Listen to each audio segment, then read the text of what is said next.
Hello there, welcome back to Jennie Designs with Paper. Thank you so much for stopping by my channel today. I'm working on an art journal page, so get comfy, let's get crafty. This is the mood board for the Artsy Trio Facebook group, and this one was created by Janet Ahrens, and it is shades of blues and greens, and there's a Lucille Ball quote, and I, for real, had no idea what I was going to do. Eventually, I decided that I like the color palette because, of course, greens, right? But also that picture in the bottom left kind of looks a little bit like an ocean scene, like maybe through night vision goggles or something. So I am going to attempt to create an ocean scene with watercolors on watercolor paper. So I have this piece of 6x9-inch watercolor paper that I am taping to my hardboard, and my camera is freaking out. And I'm going to take this pencil and draw the area that I want to be the beach versus the water. And I'm just drawing very lightly. You won't even be able to see it. Because if the paint gets over the pencil, the line will show. So I'm avoiding that. I did make it a little bit taller on that bottom right-hand side that I wanted to, so I'm going to erase that. And draw that back down just a little bit farther. And I'm completely trying to go with organic edges. I'm going to be using my Kiritake Gonzai watercolors in these blues and aquas. I'll be using a black, a gold, a brown, and even that pearlescent white. So the watercoloring in this video is real life, except for when I used my heat tool to dry things. I'm using a water dropper to add some water to my pans because I'm not mixing colors in a palette. I'm just going to take the pigment right off my palette or right off of my pan and mix it on my paper. I'm starting with a size 4 brush. I believe this is one of my squirrel hair or faux squirrel hair brushes.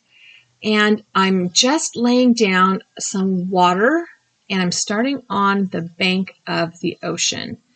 I'm trying this wet on wet technique, and the reason I taped it to my hardboard is so I could pick it up and help that pigment move down the page as the water moves. So I'm just playing around. This is not something I have a lot of confidence or knowledge in. I did decide I needed a larger brush, so I pulled out a size 6 brush. I think this one is actually an Artist Loft from Michaels, I think. It's got nice water holding, like it holds a lot of water. So it's really good for doing this wet on wet technique. And I have a number of green colors I want to use for the grassy embankment. So I'm trying to get a base down of this kind of mossy green. And what you can't see is I have my paint pot. It's kind of sort of right up there in the top right-hand corner of my video. Right now I'm adding another layer of just clean water or clean-ish water. You can kind of tell at the top there that pigment is starting to travel down into the water, so you can see it a little bit more. And I'm just, by putting the water down with a brush, I'm telling the pigment where I want it to go. So I can get my brush full of water and then full of pigment and pick up the paint and drop it into the water I've already added to my watercolor paper. Now this is not a high quality watercolor paper. It is a student grade paper. I think it's also a Michaels branded paper. It works for this. Some things it doesn't work as well on, but it does work for this kind of wet on wet background technique. I've been kind of experimenting a little bit with my watercoloring and my watercolor skills, and hopefully I will be able to improve them. Now, obviously this is, or maybe not obviously, this is an aerial shot of where the water meets the land. And in between the layers, I am trying to remember to heat set that so that the pigment doesn't automatically run together. Now, for the first layer of coastline or sand, I'm using a shimmery copper color. The cool thing about these Gonzai Tombi watercolors is that bottom 3 of the 4 on the bottom row have mica in them. So there's a bronze, a gold, and a white. And they have mica in them. So they have a little bit of a shimmery effect. I'm using my number 4 size paintbrush again, because I do want this coastline to be, smaller than the hillside or the ocean. And it's a little bit more, I'm trying to be skinny. That sounded really weird. I want this to be a thinner line, a thinner area of paint. I'm also using less water. I'm still going with that, adding water and then adding paint, but I'm doing a little less water at a time. Now, the next thing I'm doing is widening that dirt section or the sand section with this brown. And it was very wet. The water sopped into that pan really well. So I had to kind of play around with it and add some water to my brush to make that pigment, that paint, move around a little bit more. And it does kind of take off on its own in some places, and I love that. The sad part is when I get done with the collage, you don't necessarily see that feathering down in that left-hand corner. So that made me a little bit sad. So on the right-hand side, I want to darken up my grassy knoll or whatever you want to call it. So I'm adding in some other colors. This is a regular old Kelly green now instead of like a mossy green. And I'm using less water. I did not put water down on top of the area I had already painted. I didn't want to move that pigment around. So now I'm doing a little bit of a wet on dry or wet on less wet. I have dried it with my heat tool, but it's probably not dry completely through. And I'm adding that mossy color back in. I'm trying to get these greens to blend together without making one new color. I want them to blend on the edges, but not morph into one color, so that you have kind of this gradation between greens. So I'm using a little bit less water, a wet brush, but not wet paper this time. And this is also where that kind of beach area starts to define itself, and I like that. I am using my heat tool, and I'm just moving my board around to get that water to drip, kind of down how I want it. And I thought I would work on my water here. So I'm adding this kind of greenish, it's a very bluish green. It is still a green, but it's blue. And I picked my size 6 paintbrush back up again. I probably could have used an 8 even to get a more fluid area. And then I'm going into this kind of peacock blue. And if you've ever looked at the ocean from above, the shallow ends are clearer, lighter, maybe more aqua-y depending on where you are. And the deeper you get, the darker shades of green and blue the water becomes, because obviously there's no light, or there's less light down in that water to reflect back up. The thing I did notice, because I did not add clean water to this section, is that pigment is not flowing together as well as the green and the brown did. And I didn't even realize that's what was going on until I was editing the video. I'm like, why is that pigment being so weird? It's because this is wet on dry. Paper is completely dry. It's had no water added to it before now.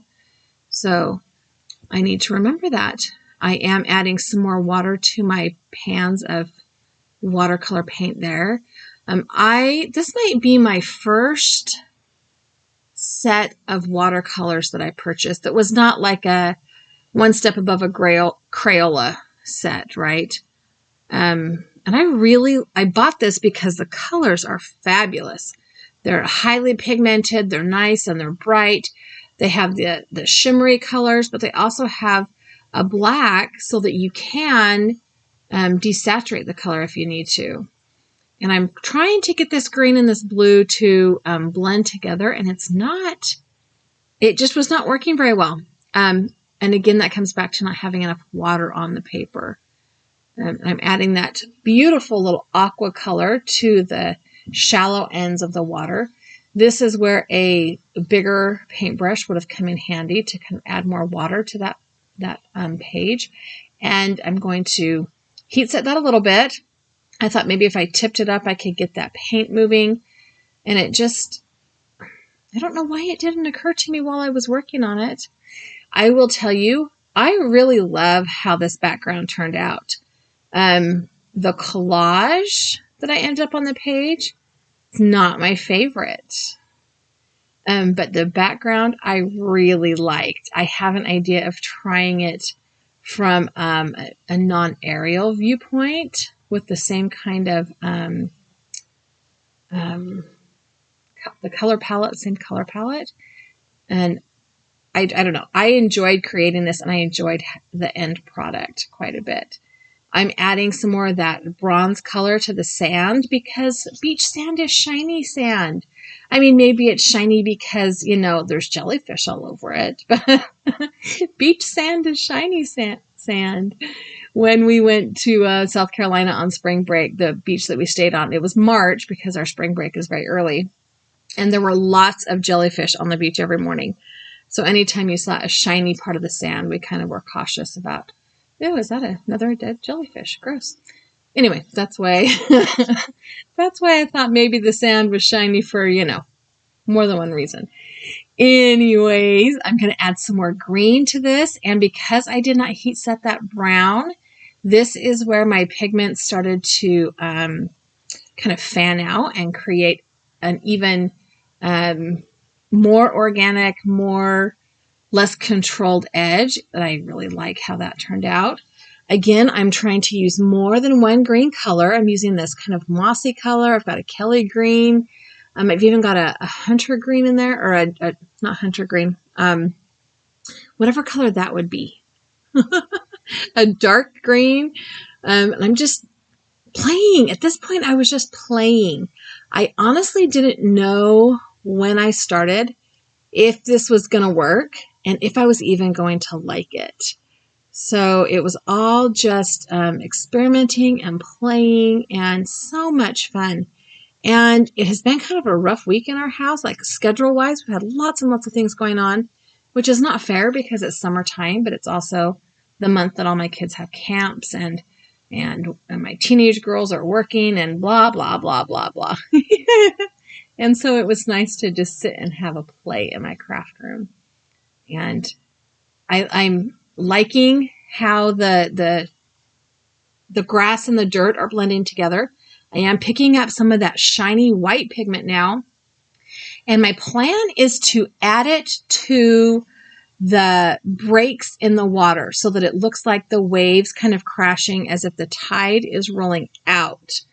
I'm putting it not quite against the shoreline at this moment. I'm kind of putting it where the shallow starts to go into the deep. Excuse me. And you would see that kind of break in the wave if the water was rough. And I like that. I did get some of that green pigment into my white pan, but I thought, whatever. I cleaned off my brush, scooped it all up, and went back in. It's watercolor. This is not permanent marker. I do not need to worry about this. I'm sorry I'm so garbly and congested today. We got a really hazy smoke, like those fires in Canada have made the smoke has made it all the way down to central Virginia. And I have really been, I've been kind of gross with that. Like I finally got my pollen and stuff under control, and then boom, we got the smoke. So anyway, sorry about that gross sound in my voice. I am heat setting that before I decide if I want to add some more color and pigment to that. And I decided I absolutely do, because the sea was not dark enough, nor green enough, nor aqua-y enough. And I was still fighting the blend. And I think that is probably the difference between like a student grade paper and an artist grade paper, is that less water is needed to get that organic blend. Mm-hmm. I also didn't have enough water in my brush, I don't think. So, there's that. But again, it's all just for fun. It's just therapy. It's me time in my craft room. My kids have figured out that if they don't bug me, they get to stay on the TV or on their devices longer, because if they bug me, then I have to stop what I'm doing, and then I'm going to give them chores. Anyway, I put that aside and let it dry. I fed my kids. Took care of some other things, and I'm taking the tape off, and I've trimmed it down so that it's the same size as my art journal pages. So it's like 5.5 by 8.5 inches. And I'm taking this archival, this fern green archival ink, and going over the edges because I don't want that white water paper to show. That's what it's called, water paper. I almost call it cardstock, but you know, whatever. It is what it is. And here is my mood board again. And I am totally in love with this page. Totally in love.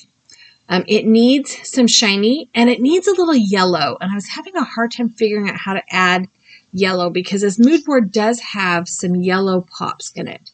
So I pulled out this acrylic ink. This is an acrylic ink I got on Amazon. It has mica powder in it. And it's called Harvest or Golden Sunrise, I think, something like that. So I've pulled out a sponge and my word stencil. This is that Crafter's Workshop Art is whatever stencil that I use when I need words on a page. And I'm just adding some of that acrylic paint through the stencil with a sponge to add that pop of yellow. Plus it's got mica. And these are the things I'm going to use for my focal image. They are chipboard pieces from Stamperia, but I don't want them that thick. So I kind of edited out the part where I pulled them apart. And I'm adding that acrylic ink to the edges of all of these pieces just to pull them together because these colors are not quite the same as my background, which was kind of intentional. And then I decided I needed more bling because, you know, you always need more bling. Whatever, right? You need more shiny stuff. Anyway, I chose to use these Stamperia chipboard ephemera pieces.